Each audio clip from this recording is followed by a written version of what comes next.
One of the most frightening things to an entrepreneur, or anyone for that matter, is bankruptcy. While we all may have good ideas that we think can change the industry that we're in, one of the major reasons we as entrepreneurs run our own businesses is to provide for our families.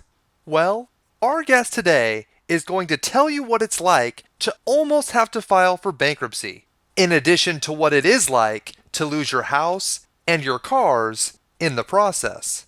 He's also going to tell you how this experience led him to a profit-first mentality and to creating the mission of eradicating entrepreneurial poverty. Stay tuned. Part 1 of this tell-all interview is coming up next.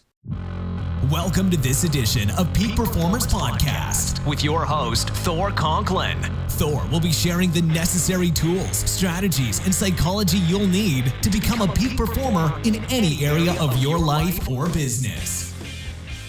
Thor Conklin here. We give you the tricks, the tips, the tools, the strategy, the technology, and the psychology peak performers use in order to get more done and execute at the highest level. If you know what to do but struggle with getting it all done, or simply want to raise your game to the next level, this podcast is for you. Sit back and enjoy.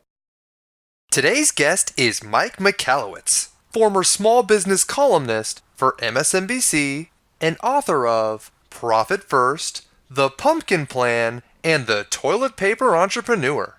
While Mike has focused on the writing aspect of his career recently, he got his start by selling 2 tech startups by his 35th birthday and by becoming an angel investor. So if you want the tips, tricks, and tools to putting profit first in your business, then keep it locked.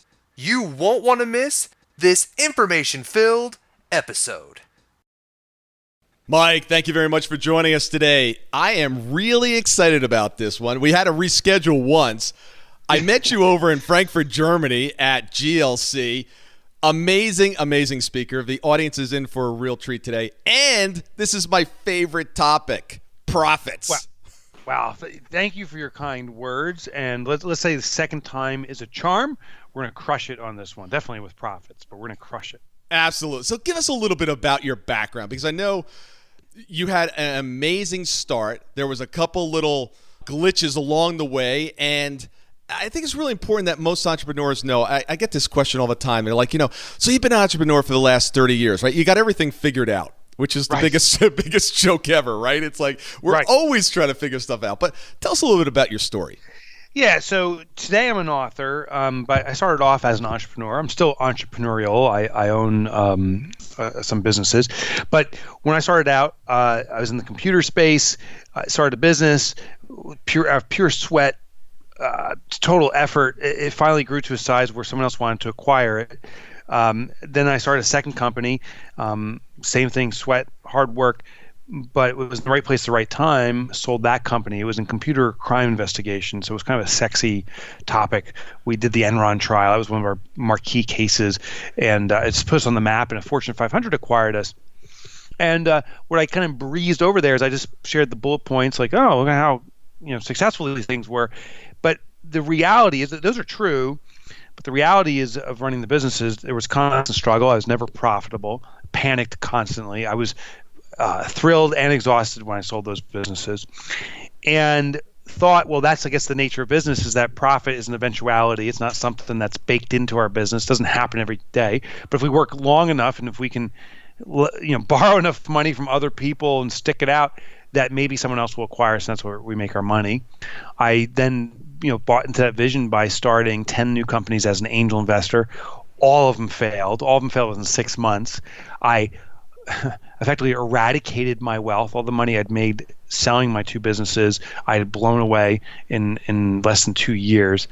And that kind of became this great awakening for me. I shared the story when you and I met up at Frankfurt. I shared the story with you and the other folks there, that when I lost all my money, I had to face my family for the first time and tell them the reality, because up to that point, I'd been lying to them by omission. I started these other companies. My wife said, how are things going? I'm like, oh, it's fine. Everything's great. How are you doing, Dad? Everything's great. But the reality was I could see my money dwindling every day. And while it's a strange sensation because while logically I saw the money going out of my accounts, emotionally I didn't accept that as real, that I could turn this around in a moment. It would just happen, and it never did. So the final day, ironically or coincidentally, was Valentine's Day, February 14th, 2008. My accountant called and said, "Mike, stick a fork in you. You're done. We're gonna have to. You're gonna have to go declare bankruptcy." And I never did declare bankruptcy, but I decided I had to dig my way out of the hole that I'd dug for myself, or I had to climb my way out, I should say. But I did come home to my family that day to tell them what had happened, that I had wiped us out financially, and we had to start anew, which meant we lost our house, which we did. We lost our vehicles. We lost everything. And I had to start totally new and rebuild. And as extraordinarily difficult as that time was, I actually went through depression. Looking back on it, I needed that punch to the face and the kick to the nuts. It all happened at once to awaken me that there's got to be a better way to run businesses, ways to do it more profitable, ways to grow healthily and organically. And that ultimately inspired me to become an author and write about and research out solutions that fix the problems that I had for myself. You know, it's so interesting because I have a very similar story. Matter of fact, I was reading your bio, and it says you took, in 2 years, you lost $1 million. It took me 8 years to lose the million. So I don't know who's doing better, you or me. Better discipline. Exactly. But same kind of scenario. I mean, I got to the point where I'm like, I can fix this. I can fix this. I know I can. And this was my 6th business. So, it wasn't like I was brand new. How did you get to the point where... Did you just run out of money and that was done? Or what decided where you pulled the plug or you kept going? Because I think it's so often entrepreneurs ask this question when things aren't going well. When is enough, enough, or do you just keep going because you don't want to stop short of the goal line? Yeah, and I think it's a shame that some entrepreneurs do that. They just keep on going and going when it's inconsistent with their heart. And I think that, for me, Thor, has become the defining factor if I'm in the right business or not. It's not how much money I'm making. It's is this right with my heart? And when I was the most stressed, when my businesses were tanking, those 10 companies I started, it's very easy under that stress to say, I shouldn't be doing this. But I really tried to peel back and said, even if I was making all the money in the world doing this, would my heart be singing out to be at work? And here's what I found. Of the businesses I had, when I was in that computer crime business, we weren't committing computer crime, by the way, we were investigating it. But when we were investigating computer crime, when I look back at, that was very profitable at the very end because I sold it throughout, it did not make my heart sing. In fact, it was the opposite. We were doing some cases that just were really difficult for me and nothing that I didn't have the fortitude to be in. So it didn't make my heart sing. When I was in these other businesses, I was greedy for money. I wanted money in the worst way, but it didn't make my heart sing. When I ultimately became an author and now some other businesses that I'm an owner in, I've always evaluated, is this congruent with what my heart wants to do? Is this congruent with a purpose I've defined for myself? And they have been. And regardless of their ups and downs, I walk in with such enthusiasm, excitement, and almost honor to be able to do the work I'm doing that it pulls me through. And I think that's a test for many entrepreneurs, but a test we don't run against ourselves. I think a lot of us, when we're making money, we say, okay, this is a great business. We may not enjoy it, but it's making money. And when it's not making money, then it's like, oh crap, what am I doing? I'm in the worst business ever. And I don't think we should judge it by money. We should judge it by what makes our heart sing. And when we do stuff that makes our heart sing, we do distinguish ourselves in the market. We provide better service. We're more attuned to what our customer needs. And inevitably, those businesses make more money. Well, it even comes down to your mission. Eradicate entrepreneurial poverty. Yeah. I mean, how can you not get excited about waking up and doing that every single day? And that, your business and my business are very much aligned. We get the opportunity to work with entrepreneurs and help them pass that pain point. And they get a chance to look back and go, wow, I mean, look what they were able to create. And the pain... You know how painful it was to go to your family and say, hey, I lost all our money. Yeah. I went through a similar scenario. I never want to see anybody go through that if they don't have to. Yeah. I don't want anyone to see anyone go through that either. So That's so cool that our little tagline here, to eradicate entrepreneurial poverty. That is what I've defined now as my life's purpose. And what I want to define what entrepreneurial poverty is, because it's a form of poverty, but I think it's maybe the most insidious form. Traditional poverty, we recognize it. You walk down the street and there's a homeless person there that has no money, and that's what we call impoverished or poverty. There's other forms of poverty too. It's not just financial poverty. There's poverty of time or the lack of some other stuff, poverty of family or love. But entrepreneurial poverty is that there's this air of success. The entrepreneur is walking around, chest sticking out, business is great. But inside, they're really dying. Inside, they don't have any money. They don't have any time. The business is all consuming of them, and they're resentful of it. Yet on the outside, they're trying to kind of keep marching on with this facade of success. That's what I call entrepreneurial poverty. It's these. The world perception is, wow, this person's doing great, and the reality is they are dying. And I think that's the most insidious. So my life's purpose is to eradicate that, to free entrepreneurs of that poverty. I also think the impact can be phenomenal, because it's not just on themselves, but it's on their family, their friends, their employees. And then those people start taking this on, the family, the friends, the employees, and they start becoming less impoverished. And I think it can just kind of shift around this impoverished mindset, this impoverished financial reality that so many entrepreneurs experience. Well, what ends up happening so often as well is that when you talk to people and say, how's business? Oh, business is great. Revenues are up 25%. We just landed this big account. Oh, how are profits? Well, we're growing that top line. And if we keep growing it long enough and hard enough, I'm sure the profits will follow. And you looked at this model and said, we've got this completely wrong. We have to turn this model upside down. Tell us what it looks like. Yeah. So it's funny. So that formula I call an axiom. I mean, it's an established belief that just generationally we believe to be true.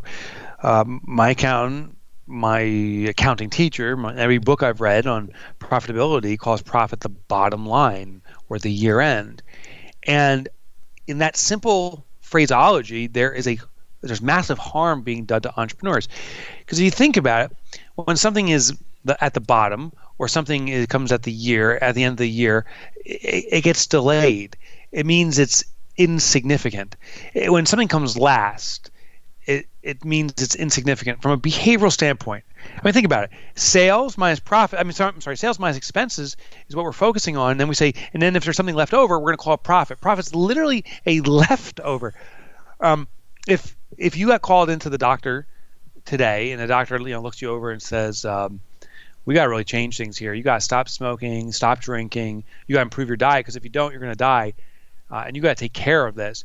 We don't walk out of the hospital saying, you know what, starting today, once and for all, I'm going to put my health last. You would never say that. You say, starting today, once and for all, I'm going to put my health first. It's human nature. When something comes first, it gets the automatic priority, gets addressed. And when something comes last, it can be delayed and deferred. So when we say that profit comes last in the old formula, we're literally saying, let me wait till the year end, see if there's profit. Oh, shucks, there isn't. Maybe next year. And we kick the can down the road another 365 days. What I'm proposing with the profit first formula is that profit literally comes first. So the formula, we now flip it to say sales minus profit equals expenses. And how we do this on a behavioral kind of level is every time there is a sale in the business, we immediately take a predetermined percentage. It could be 1 or 2%. It could be 5 or 10 or 15%. But we take a predetermined percentage that we declare is going to be our profit. We then take that money out. So if I have a $100 sale and I declare my profits to be 20%, I take out $20. I then hide that money away from myself. I squirrel it away. And then the remainder is now expenses, $80. And how it works in practice is I have to now run my business off those $80. What I've done is reverse engineer the profitability. I've told my business, I declare I want to be 20% profitable. Well, to do this, I can only spend $80 on running the business. That's how this new formula works. It's a game changer, absolute game changer. If you're running your business on anything other than this, trust me, it is. The difference that this system makes, I want you to talk a little bit. But I get very excited about this and lost for words. It's like, all right, because I see the difference. Here's one of the benefits from this that isn't black and white. The mind shift, the emotional change that happens when every time you make a sale and every month you see profits.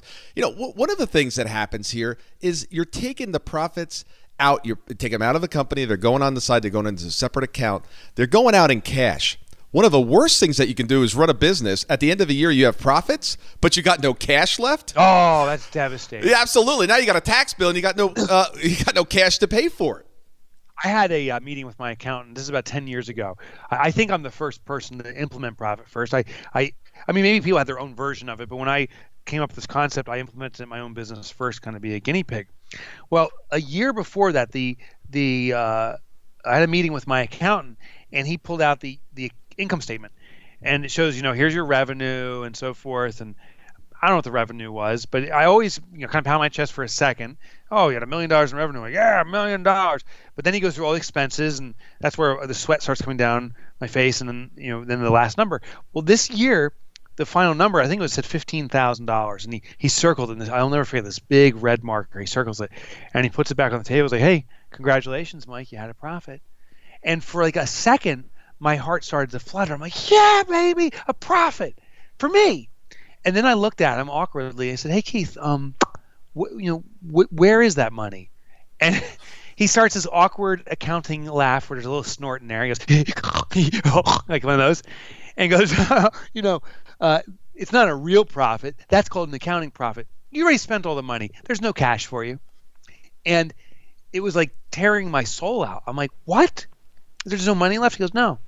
And what profit is, when we talk about profit first, I'm talking a cash profit, a cold hard cash in your pocket profit. So at the end of the year, or I argue at the end of every quarter, when profit time should be rolled out, that there is a cash bonus for you. That's what we're talking about.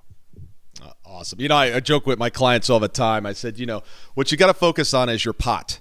You got to take care of a pot. You got to take care of profits. You got to take care of owner compensation, and you need to take care of taxes. Take care of your pot.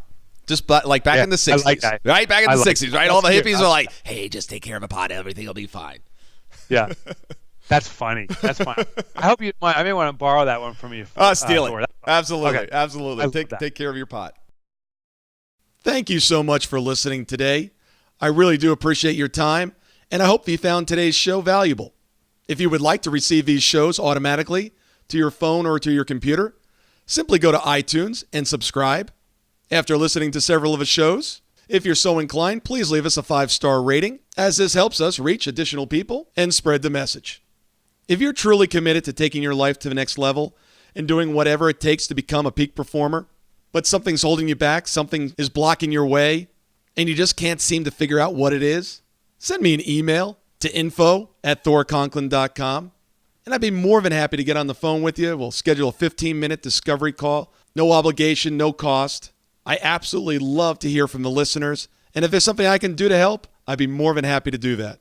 Also, if you found something of great interest in today's show and you want to share that with your friends and family, simply go to my Facebook page, Thor Conklin, click on the episode, hit the share button, and share it on your page. You can follow me at Twitter at Thor Conklin. The website is thorconklin.com. We're constantly adding new free resources, discussing additional tricks, tips, tools, and strategies on how to be a peak performer. Remember, I try to keep these episodes short so you can listen to them during dot time, doing other things, commuting, driving, walking, working out. Decide to be a peak performer in all that you do. And until tomorrow, have an absolutely amazing day. Be on the lookout for part 2 of our conversation with Mike, where he tells us how to cater to your best clients rather than your worst, as well as explains Parkinson's Law and how that pertains to your business. I'll see you guys on another edition of Peak Performers Podcast.